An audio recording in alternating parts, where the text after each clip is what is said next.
আসসালামু আলাইকুম বন্ধুরা, সবাই কেমন আছেন? আশা করি সবাই ভালো আছেন, সুস্থ আছেন। আলহামদুলিল্লাহ আমিও ভালো আছি। কাইয়ুম লাইফস্টাইল চ্যানেলের পক্ষ থেকে সবাইকে ওয়েলকাম জানাচ্ছি। একটা হাঁড়ির মধ্যে কতগুলো কই মাছ ধরে রেখেছি। তো কই মাছদের আবার কিনা মুড়ি দিয়ে খাওয়া দিচ্ছি, আর একটা লাকড়ি দিয়ে কই মাছদের ঘা দিচ্ছি। কই মাছগুলো যত নড়াচড়া করছে, তো কাইয়ুম অত হাসাহাসি করছে, অনেক মজা পাচ্ছে। তাই আর কি আমি কাইয়ুমকে নিয়ে একটু মজা করছি। তো চলুন আজকের আবারও একটা নতুন কোনো ব্লগ ভিডিওর মাধ্যমে একটা রেসিপি নিয়ে আপনাদের সঙ্গে শেয়ার করতে চলে এসেছি। তো আজকের করব কই মাছ আর কিনা পোস্ত সরিষা দিয়ে একটা নতুন এক রেসিপি, দুর্দান্ত স্বাদের। তো আমি পোস্ত আর সরিষাটা পানিতে ভিজিয়ে রেখেছি, ব্লেন্ডারে ব্লেন্ড করে নেব। তো দেখতেই পাচ্ছেন বন্ধুরা, আমার অনেকক্ষণ ধরে পোস্ত আর সরিষাটা ভিজিয়ে রাখছি। এবার কই মাছগুলো অফলাইনে আমি কেটে পরিষ্কার করে রেখেছি। তো কই মাছগুলো মাশাআল্লাহ অনেক বড় বড়, অনেক পুরানো কই মাছ। আর প্রত্যেকটা কই মাছের পেটে আর কি ডিম আছে। তো কই মাছগুলো পরিষ্কার করতে একটু টাইম লেগেছে, না ডিমগুলো সব বেরিয়ে যেত। তো আমি এখানে ব্লেন্ডারের মধ্যে টমেটো, পেঁয়াজ দিয়ে এটা ব্লেন্ড করে নেব। যেহেতু কই মাছ সরিষা আর পোস্ত দিয়ে কিনা আমি একটা রেসিপি তৈরি করছি, তো যার কারণে আমি এটা ব্লেন্ড করে নেব। আমি বেশিরভাগ কিনা কোনো তরকারিতে টমেটোটা ব্লেন্ডার করে নিই। তো এখানে আমার পোস্তটাও অফলাইনের মধ্যে আমি ব্লেন্ড করে নিয়েছিলাম। তো এখন আমি আস্তে আস্তে একটা ছাঁকনির সাহায্যে ছেঁকে নিচ্ছি, যাতে কিনা সরিষার যে কালো কালো খোসাগুলো থাকে, সরিষার কালো খোসাগুলো আমি ফেলে দেবো আর কি। ওই জন্য একটা ছাঁকনির সাহায্যে আমি ছেঁকে নিচ্ছি। তো আমার সব ছাঁকা হয়ে গিয়েছে, আমি এটা এখন ফেলে দেব। তো এইভাবে বন্ধুরা আপনারা একবার বাড়িতে ট্রাই করতে পারেন পোস্ত দিয়ে কই মাছের এই রেসিপিটা। আশা রাখছি অনেক সুন্দর হয়েছিল। খাবার পরে ভয়েসটা দিচ্ছি, এত সুন্দর হয়েছিল, বাড়িতে সবাই খেয়ে অনেক নাম করছিল এই যে পোস্ত দিয়ে কই মাছের এই কালিয়াটা। তো আমি এখন কই মাছগুলো এক এক করে কড়াইয়ের মধ্যে দিয়ে দিচ্ছি। সব কটা কই মাছ একেবারে আমি হালকা করে ভাজা করে নেব। তো আমার এক পিঠ ভাজা হয়ে গিয়েছে।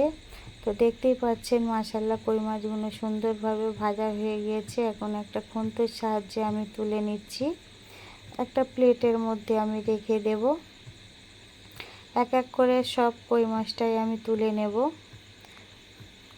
প্রত্যেকটা কই মাছের পেটের ডিমটা কিন্তু ঠিকই আছে, ডিমটা কিন্তু বেরিয়ে যায়নি। এখন এই কড়াইয়ের মধ্যে আমি আগে থেকে যে ব্লেন্ড করে রেখেছিলাম টমেটো আর পেঁয়াজ, সেটাকে দিয়ে আমি ভালো করে কষিয়ে নেব একটা খুন্তির সাহায্যে।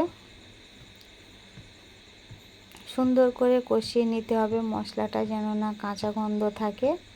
তো এখন আমি একটু পরিমাণ মতো আদা বাটা, পরিমাণ মতন রসুন বাটা দিয়ে আমি আবার খুন্তির সাহায্যে সুন্দর করে কষিয়ে নেব মশলাটাকে।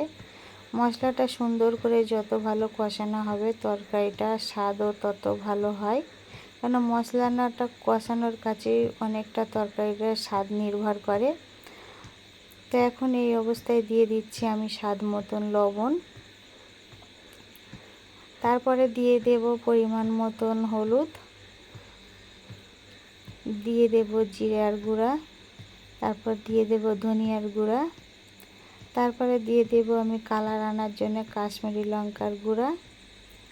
কারণ আমি এই কই মাছের এই কিনা পোস্ত দিয়ে রান্না করছি, এটা আমি ঝাল করব না, জাস্ট একদম সাদা সাদা করব, একদম যেন না ঝাল থাকে। তাই আমি আজকের কোনো রকম কিনা ঝাল ব্যবহার করব না। লাস্টের দিকে শুধু গোটা ঝাল কয়েক টুকরো দিয়ে দেব ফ্লেভার আনার জন্য। তো তো এখন আমি সেই পোস্ত আর সরিষাটা পেস্ট করাটাকে আমি মশলার মধ্যে দিয়ে ভালো করে কষিয়ে নেব যতক্ষণ না মশলা থেকে তেল বেরিয়ে যাচ্ছে। তো সকল বন্ধুদের জানাই যারা ভিডিও দেখতে দেখতে লাস্ট পর্যায়ে চলে এসেছেন তাদেরকে অসংখ্য অসংখ্য ধন্যবাদ। আর নতুন বন্ধুদেরকে জানাচ্ছি যারা আমার ভিডিওটা দেখতে দেখতে শেষ পর্যন্ত চলে এসেছেন, ভিডিওটা যদি দেখে ভালো লাগে তাহলে লাইক কমেন্ট শেয়ার করে দেবেন।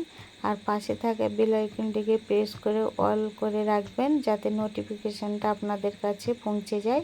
তো আমার এখানে কই মাছটা অলরেডি ভাজা ছিল, তাই আমি এখানে আর মশলার সঙ্গে কোনো পানি অ্যাড করব না। তো দেখতেই পাচ্ছেন মাশাআল্লাহ কত সুন্দর কালার চলে এসেছে। আমি একটা খুন্তির সাহায্যে ভালো করে নেড়ে চেড়ে দিয়েছি। এই তো আমার হয়ে গিয়েছে সরিষা আর পোস্ত দিয়ে কই মাছের এই রেসিপিটা কেমন লেগেছে আপনাদের কাছে আমাকে অবশ্যই জানাবেন। উপর থেকে এখন দিয়ে দিলাম কয়েক টুকরো হচ্ছে কিনা কাঁচা মরিচ, যেটা হচ্ছে কিনা সম্পূর্ণ ফ্লেভার আনার জন্য। তো আজকের ভিডিওটা এই পর্যন্ত, সবাই ভালো থাকবেন, আল্লাহ হাফেজ।